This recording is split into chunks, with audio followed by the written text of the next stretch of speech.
afternoon. Welcome to the PanCoin Show. Are you here to buy or sell, trade or look, or all of the above? All of the above. Are you here to learn? Yeah. Here to learn. Well, that's good. Well, you know I'm not Abraham Lincoln. I want to get this straight first. My name is Dennis Boggs, and I'm from Nashville, Tennessee. And Abraham Lincoln's been my full-time occupation for 22 years. And in 2004, a young lady in Chattanooga, Tennessee, brought me to a coin show. And I just could not comprehend why she wanted me to be at a coin show. So I need to let you know up front, I know just enough about this hobby to be dangerous to anyone who talks to me about it. So you will forgive me if I don't talk too much about currency or money. And I guess the best place to start any story is the very beginning. But before I do that, I do need, Lance, come here, just a second. Now, Lance, where are you from? Xenia, Ohio. Okay, can I trust you? Yes. Take my hat and hold it. Okay. Just go sit down there. Okay. Don't put anything in it, please. All right. Since the best place to start is at the very beginning, I have to start like this. I was born in Kentucky, raised in Indiana. I lived in Illinois. I worked as a hired hand, a surveyor, a postmaster. I was a captain in the Black Hawk Indian War. I was a legislator, and while I was in the Black Hawk Indian War, I ran into a man named John Stewart. Now, he was an attorney in Springfield, Illinois. When the war was over, he said, "Now, Lincoln, what are you going to do when you get back to New Salem?" I said, "Well, I don't know. I've tried a little bit of everything, and I haven't been successful in any of it. I think I'm going to take up the blacksmithing trade. I'm fair hand at that." He said, "Well, Lincoln, you can read and write. You speak well. People like you. Have you ever thought about taking up the law?" I said, "Oh, John, I can't be a lawyer." He said, "Why not?" I said, "I have no education." He said, "Oh, you don't need an education to be a lawyer." He said, "Now all you have to do is read the law." Now, folks, in those days when they said read the law, that meant you apprenticed yourself to a licensed attorney, and you did most of the grunt work, and he got most of the money. But I had my own way of doing things, so I just read the law on my own for a year and a half. I took some books back to John Stewart, and I said, "Well, John, I've got it figured out." And he said, "What?" I said, "The law." He said, "Oh, so you've read the law for a year and a half, and you have it figured out?" I said, "I think so." He said, "What was your conclusion?" I said, "Well, I finally figured out that this is the law. It's right or it's wrong." And I have to tell you, after that, I very seldom cracked a law book. All I needed to get a license to practice the law was a signature of 4 licensed attorneys and a sitting judge that said that I was a man of good moral character and that I had a working knowledge of the law. So I packed my bags, I left Springfield, New Salem, Illinois, moved to Springfield, Illinois. I walked into Joshua Speed's store. He said, "Abe, what brings you to town?" I said, "Well, I'm going to take up the law practice with John Stewart, but I need the makings of a bed, but I have no money. Now, if I'm successful in my venture, you will get your money. If I'm not, you'll probably never see your money." And he said, "Well, Lincoln, I've got a big double bed upstairs. You're more than welcome to share that with me." I got my saddlebags, I went upstairs, threw them on the bed, bounded down the steps, and I said, "Well, Speed, I've moved." Now, I think Joshua Speed was being nice, like your telephone. "Well, just come over and spend a night or two, I stayed with him for 4 years.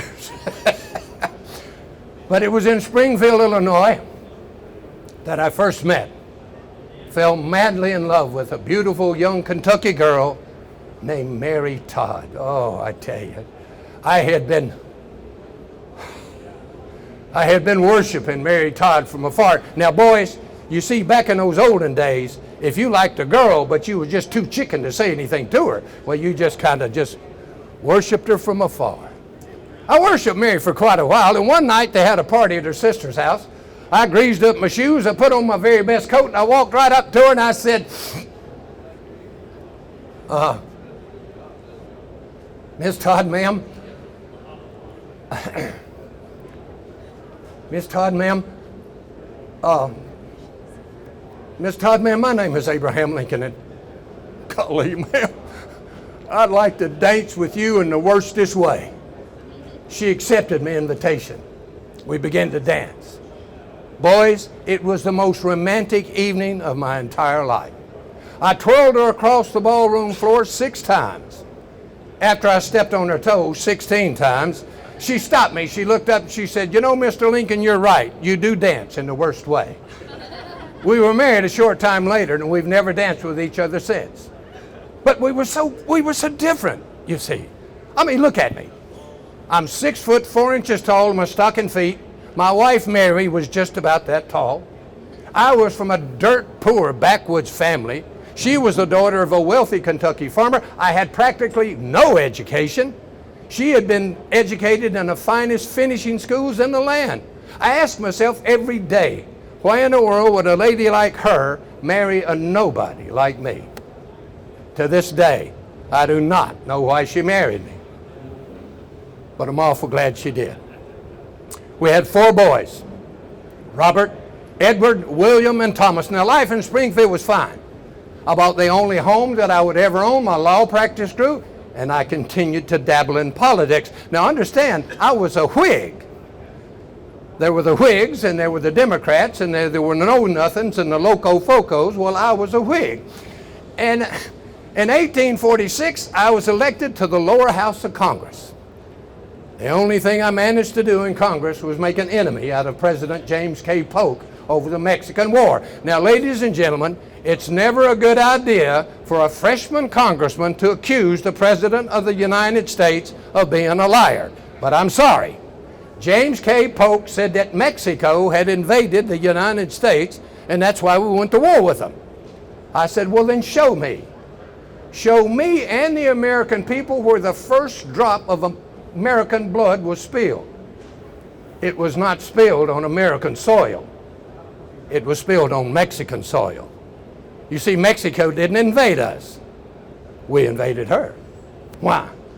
Well, we wanted all that land she had. See, Polk had offered the Mexican government nearly $90 million for the land, but they didn't want to sell it. So we took it. And I was not a candidate for re-election. You see, it wasn't that I didn't run again, but there was an agreement that I would only serve 1 term. And to be a successful politician, you really need an issue. Now, you see, I had tried to make the Mexican War my issue, but by the time I was sworn into Congress, the war was practically over, so I had no issue. My political career was finished. I went home and I just threw myself into my law practice. But in 1850, the first of many tragedies to come would strike the Lincoln home. Our second son, Edward, died of a fever just before his 5th birthday. I just threw myself deeper into my law practice and forgot all about future politics. But 4 years later, I was aroused to politics as never before by the repeal of the Missouri Compromise and the passage of the Kansas-Nebraska Act. Now, that was a new law that, among other things, could make slavery legal in our new states and territories as well as the old. You see, before, at least this institution of slavery had been limited mostly to our southern states. Now it looked like it was going to go everywhere. I was going to stop it if I could. So by 1858, having already joined the new Republican Party, I was running for the United States Senate against a man named Stephen Arnold Douglas. Now, I gave my first speech in the Senate race in the State House in Springfield, where I said, "We are now far into the 5th year since the policy was initiated with the avowed object and confident promise of putting an end to slavery agitation. But under the operation of that policy, that agitation has not only not ceased, it's constantly augmented. In my opinion, it will not cease until a crisis shall have been reached and passed. A House divided against itself cannot stand. I do not believe that this government can permanently endure half slave and half free. Now, I do not expect the Union to be dissolved. I do not expect the house to fall. But I do expect that it will cease to be divided. It will become all one thing or all the other. Either the opponents of slavery will arrest the further spread of it and place it where the public mind can rest in the belief that it's in the course of ultimate extinction, or its advocates will push it forward till it should become lawful in the new states and territories as well as the North and South. Stephen Douglas and I did a series of 7 debates. Now, Stephen Douglas and I, we were not enemies. We knew each other. We just had different beliefs. I have to tell you, he courted Mary Todd before she ever met me. But there was one thing that Stephen Douglas had that she just could not abide. Now, he had more of everything. He had more money, more clothes, more political clout. But he was a Democrat, and she just could not take that. But Douglas was just this little bitty short fella, you know, with this big old pumpkin-sized head and a big loud mouth, so everybody called him the little giant. So me and this little fat-headed loudmouth, we participated in a series of 7 debates. And the main topics of these debates, no matter how he tried to cover it up, it never had anything to do with his so-called popular sovereignty. It was always about the extension of slavery into the new states and territories. You friends, Douglas thought it was perfectly acceptable for one human being to buy and sell another human being just because the color of their skin happened to be different. Quite frankly, I thought that was wrong. It was a long and bitter campaign, and Douglas said some terrible things about me. One time, he told a whole crowd of people that I was two-faced. Two-faced. Now, young lady, I'll ask you the same thing I asked that little giant. If I really was a fella that had 2 faces, you think I'd wear this one this evening? Not knowing you're alive. What reminds me of another story. I told this to a lady earlier today. I was taking this ride, you know, I was on a law case there, you know, and I come up to this one-horse bridge. And I met a little old lady right in the middle of that bridge, you know, and she knew me, and we stopped, you know, and she said, "Abraham Lincoln, I swear to goodness you are the ugliest human being I have ever seen." And I said, "Now, ma'am, I'm sorry, but I can't help the way I look." She said, "What do you mean you can't help it? You could have stayed in your house and I wouldn't have had to look at you at all." She was just teasing me. She was kind of like an old aunt to me. But all teasing aside, when that race for the Senate was over, I lost. But because of all the national attention I received and the newfangled gadget called the telegraph, I was nominated as a candidate for President of the United States. But ladies and gentlemen, long before I was ever nominated, the clouds of disunion had been forming. Our nation had been facing the threat of secession since before the ink was dry on the Declaration of Independence. President Washington faced it during the Whiskey Rebellion, and not only was he willing to send troops into Pennsylvania, he said if it was necessary, he would lead the army himself. Andrew Jackson acted just as boldly to crush the secession threat in 31 and 32, and he too threatened to send federal troops into South Carolina and to hang every secessionist from the highest tree. Yet now, they claim the latest secession threat is my fault. The Southern Democrats have already told the American people and the world that they will not accept the election of a Republican president. They say if that happens, they'll dissolve their connection with the Union. And then they said it would be my fault that the Union was dissolved. Well, not only was I nominated, on November the 6th, 1860, I was elected the 16th President of the United States and the first Republican to have that job. But I wasn't going to be the president for 3 more months. I was elected on November the 6th, 1860. On December the 20th of 1860, South Carolina claimed she'd already left the Union. She was quickly followed by 6 other southern states. I said, I want to know. I want to know what the men of the South are going to do with their half of the Union. Are they going to split the Ohio River down the middle and push their half off a piece? Will they build up this impenetrable wall between us?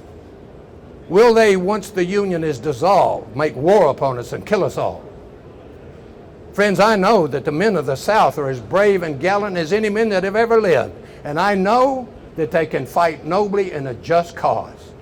But man for man, they are not any better than we are. And there aren't as many of them as there are us. I don't think they'll ever have much of a chance at whipping us. I don't think anything can come from secession but sorrow and grief on both sides. I left my home in Springfield, headed for Washington, D.C. the day before my birthday, February the 11th, 1861. I was not prepared to make any type of speech. But when I got to the depot, when I stepped up on the rail car and I looked out and I saw the faces of so many of my friends, well, I had to say something.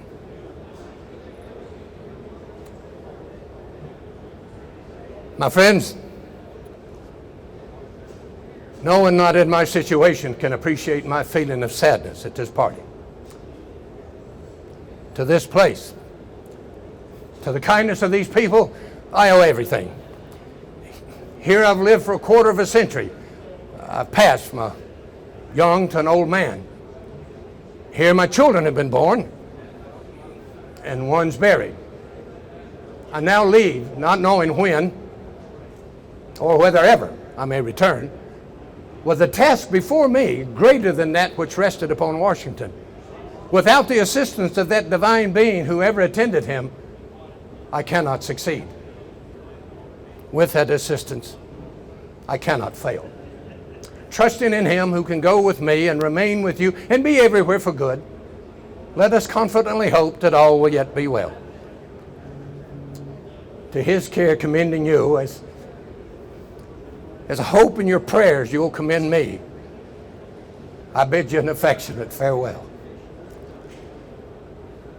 The train stopped on the way to Washington, and it stopped, and it stopped. 97 times it stopped. And at one stop in Westfield, New York, a little 11-year-old girl named Grace Bedell was brought to the train to meet me. Now, ladies, remember, I didn't always have this beard. When I was running for president, I had a nice, smooth face. Mrs. Lincoln didn't like whiskers. She said it tickled when I kissed her. But I got a letter from this little girl. It went something sort of like this, or at least this is what I thought she was trying to say. I thought what she was trying to say was, Mr. Lincoln, my papa's come home from the fair and he's brought your image and he showed it to me. And sir, you will forgive me for saying so, but your face is so long and your neck is so skinny. Now, she didn't use the word ugly anywhere in her letter, but the implication was there. Now, she said that women liked whiskers, and as you know, women could not vote. But she said if I would grow a beard, the wives would tease their husbands to vote for me. She said if she was a boy and she could vote, if I'd grow a beard, she'd vote for me too. They brought her up to the train to meet me. I picked her up and I kissed her right between the eyes. And I said, well, Gracie, honey, what do you think of my new whiskers?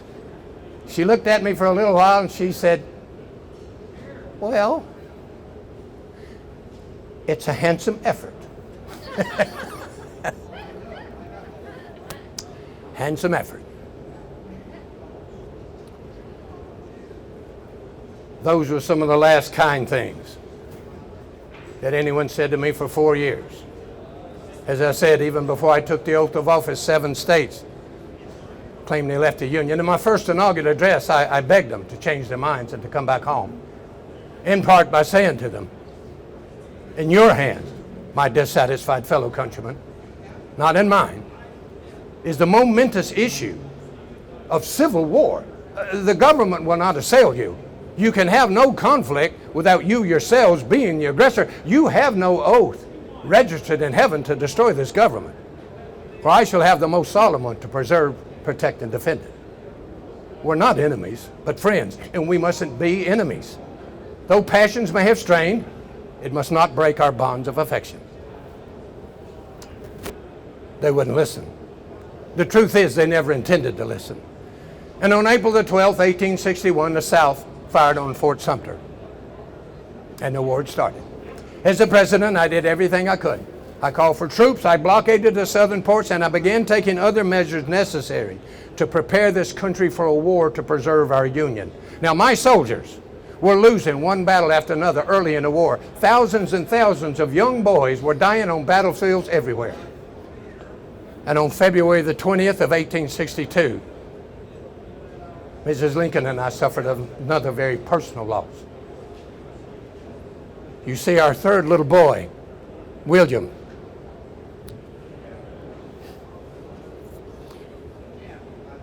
we called him Willie, you know.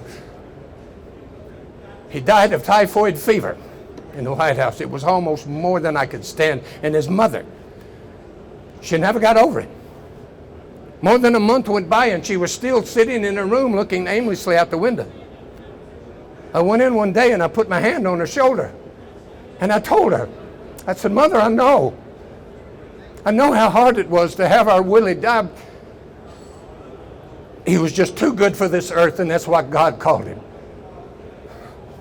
But Mother, we both of us have to get better. I have a job to do and you have 2 more boys to care for. Do you see out that window yonder? Honey, that's the insane asylum. If you don't get better, I might have to put you there. Mary got a little better, but the war didn't. And Mrs. Lincoln and I weren't the only parents that lost a son. Families both north and south were suffering tremendous losses. On the 6th and 7th of April near Shiloh Church, 2 days of fighting left a carpet of bloody casualties. 10,000 soldiers dead. Almost that many missing and wounded. And among the dead at Shiloh was my wife's half-brother, Samuel B. Todd. And ladies, Sam was in the Southern Army. My wife would lose 2 other half-brothers and a brother-in-law, all fighting for the South. The people in the South said my wife was a spy for the North. And the people in the North said she was a spy for the South. I hope you ladies understand why she had some emotional problems. But several months after Shiloh, on September the 17th, 1862, along Antietam Creek in Maryland, it's still the bloodiest single day in the history of America. Nearly 30,000 soldiers killed, wounded, and missing in one day. And my general, George B. McClellan, claimed we won the battle. We didn't, you know. It was barely a tie, but I used it as a victory, and I used it as an excuse to do something I've been planning for a long time. On the 22nd day of September, I called the members of my cabinet together, and I said, Gentlemen, for a long time now, I've given a great deal of thought to the relationship of this war to slavery. Now, you'll recall several months ago, I read you an order I prepared on that very subject, but because of objections from some of you, that order was never issued. Ever since then, my mind's been very occupied with this subject. So I determined that as soon as a rebel army was driven out of Maryland, that I would issue a proclamation of emancipation. Now, I said nothing to no one, but I made a promise. I made a promise to myself, and I made a promise to my Maker. Well, gentlemen, the rebel army's been driven out. I intend to fulfill that promise. I've called you here today to see what I've written. I do not, however, seek your advice anymore. What I've done, I have done after careful prayer and deliberation, and I can only trust in God that I haven't made a mistake. With that, I pinned my name to the preliminary Emancipation Proclamation, which declared that as of January the 1st, 1863, that all persons held as slaves in states that were in rebellion against the Union would be forever free. But ladies and gentlemen, that proclamation, it certainly didn't free all the slaves, because we had slaves. We did in what we called our border states, Delaware, Maryland, Missouri, and in the very state where I was born, in the state of Kentucky, there were 250,000 souls in bondage. They had to wait 2 more years for the passage of the 13th Amendment to the Constitution to get their freedom. Now, if that sounds confusing to you, put yourself in the place of one of those Kentucky slaves, because they've heard about it.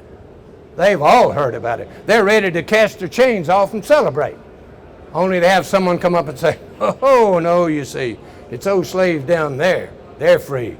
not you. Well, if that proclamation didn't do anything else, it spelled the beginning of the end for the war.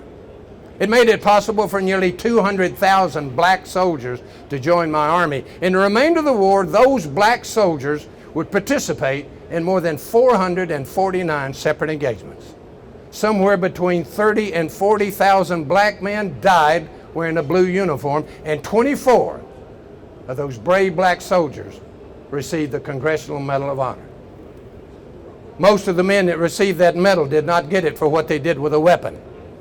Most of the black men that received that medal got it for protecting the American flag. Now I ask myself, what would make a black man throw down his rifle, the only thing he had to protect himself with, and pick up a flag that at that moment was still denying him equality? I don't know why they did it, but I thank God every day they did. Make no mistake. If we hadn't had their help, I think the war could have gone on indefinitely. Sadly, even with their help, it went on. And it got worse. It got much worse. On the first day of July in the year 1863, my general, George Meade, met the Confederate General Robert E. Lee in a sleepy little Pennsylvania town called Gettysburg. That battle would last 3 long and terrible days, and the last day, July the 3rd, was the worst. Some of the Southern boys are already calling that day Pickett's Charge. Just imagine if you can. There were nearly 12,000 brave Southern soldiers with 12,000 rifles and bayonets gleaming in the sunshine, with flags waving and drums beating and bugles blowing. They step out into an open field, moving toward my soldiers who are behind a stone wall that's more than a mile away. And the Southern boys that aren't killed immediately by cannons and grape shot are cut to pieces by Union rifles. One of General Pickett's brave, gallant Southern soldiers who made it all the way to that stone wall was shot 98 times. They tell me the story of a young Confederate black flag bearer. I don't know if it's true, but I'm afraid it may be. They say he had just turned 18 years old the week before.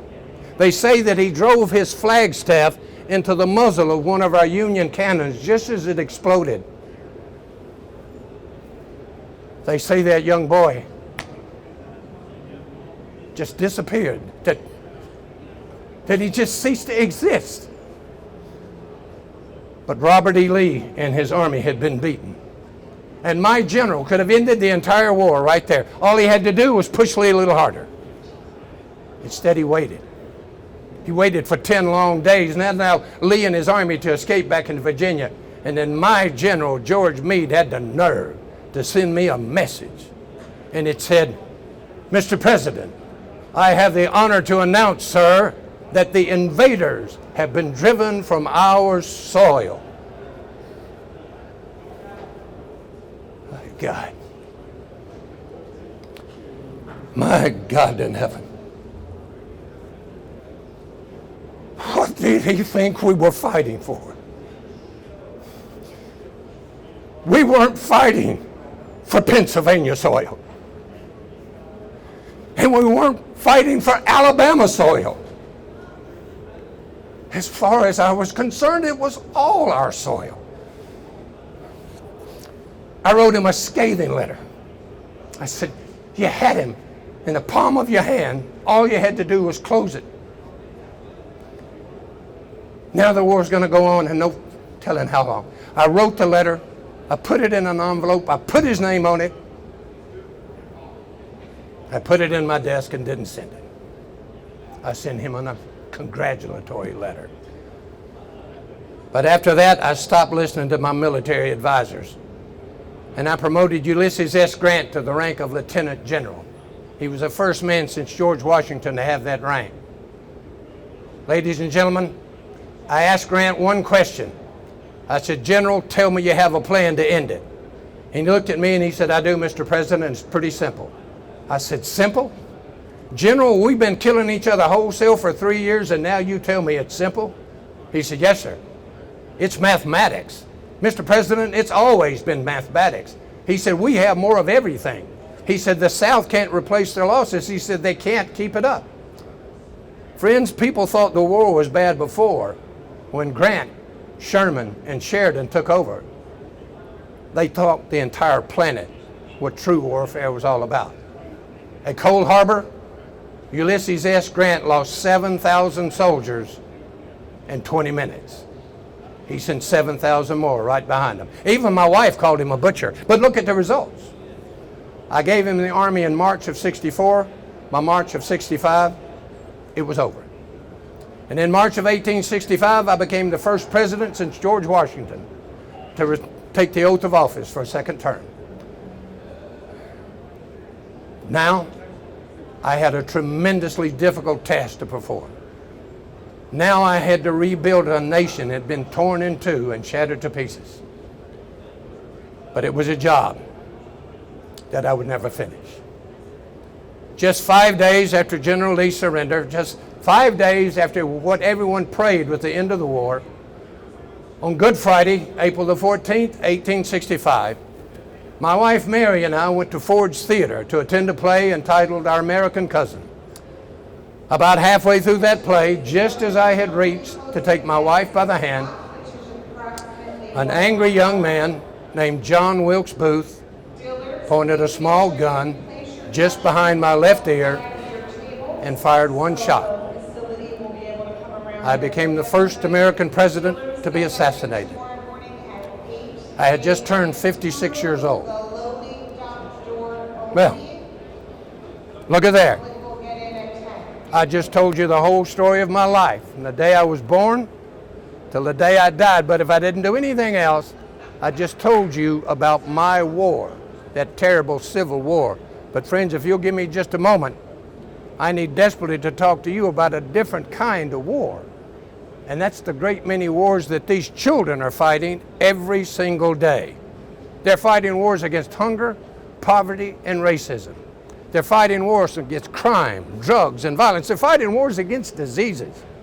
Friends, my war, and every war since then, has been fought, won, and lost with too many guns, too much blood, and way too many human lives. I promise you, the wars that these children are fighting can only be won with two things: a loving and merciful God and knowledge. And that knowledge right now is locked up deep inside one of their young minds, and to unlock it, they need a special key. That key is education. Come here, partner. What's your name?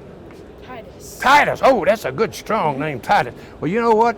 You see, if Titus here will stay in school and study real hard, he could someday find a way to end these wars against crime, drugs, violence. Yeah. Good for you. Now you come up here. What's your name again? What? Luke. Yeah, that's right, Luke. I read your story in the book. I like this story. Now, see, if Luke will stay in school and now he might fool you here. See, he might. Now he looks pretty smart to me, and if he'll stay in school and study real hard, Luke could be the one person on this planet to find a cure for cancer, AIDS, leukemia, diabetes, even COVID. Thank you, Luke. And come up here with my hat, son. Yeah, I tell you, I ain't sitting right here. Now, I asked this young man one question. I asked him if I could trust him. He said I could. I asked him to hold my hat. Well, let me tell you, if this young man will stay in school and study very, very hard, there's not a power on this earth that can stop that young fella from growing up and being the President of the United States. Yeah. Because you see, folks, one of these days, whether we like it or not, there's going to be a lady president. No, one of these days, whether we like it or not, there just might be an Asian president. Whether we like it or not, there might be a Hispanic president. But I tell you this, if God will bless us beyond all our imaginations, maybe one of these days we'll have a Native American president. So you see, that kind of fools you folks. I didn't come here to talk about no money. I didn't really come here to talk about me. I came here to tell every adult within the sound of my voice to encourage every child you meet, whether they're yours or not, to stay in school. And that means elementary school, middle school, high school, college, and graduate school. You're looking at three of the luckiest kids on the planet, simply because they live in the United States of America. You challenge these young people to educate themselves with their own hard work, then tell them to go out in that big old world and do something good to help their fellow man become everything they can be. Look at me. I stand out here this afternoon, I represent nothing more than an image and a voice from the past. These young men and young girls like them, they're the voices of tomorrow. And it's into their young and your capable hands that I leave the future of the whole world.